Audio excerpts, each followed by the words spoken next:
DJ Vikesh भोजपुरिया, DJ Vikesh भोजपुरिया। हमारा से लव कलू दोसरा से शादी, चली गलू छोड़ी ससुराल। हमारा से लव कलू दोसरा से शादी, चली गलू छोड़ी ससुराल। खाके क्रिया बोलो ये जान का करेले पियावा तोहार कि 5 बजे भोरबे में जाने राजा जी लेबर में कमाले।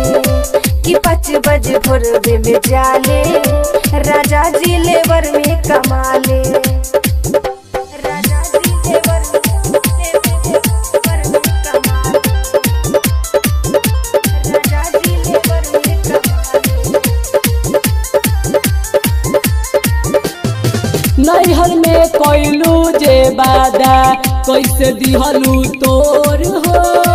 तू ही दिल के भितरिया रहलो, लाखों में एक रहे जोड़ी हो। ए जान नैहर में कोइलू जे बादा कैसे दिहलू तोर हो। तू ही दिल के भितरिया रहलो, लाखों में एक रहे जोड़ी हो। पापा के पगड़ी से बढ़ के न रहेला हमरा प्यार। कि 5 बजे भोरबे में जाले राजा जी लेबर में कमाले। कि 5 बजे भोरबे में जाले राजा जी लेबर में कमाले। राजा जी लेबर में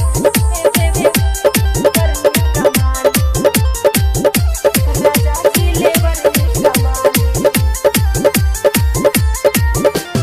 तोहरे याद में सुना करे जा रतिया में निंदिया नया बेला। डीजे विकेश राज, विकेश राज। अकेले अखिया से लोड़ावा बहावेला।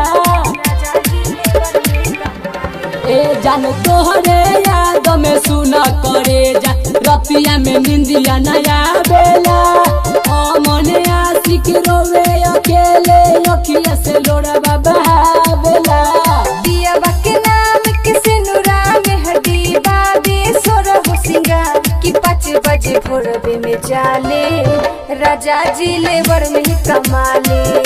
कि 5 बजे भोरबे में जाले राजा जी लेबर में कमाले।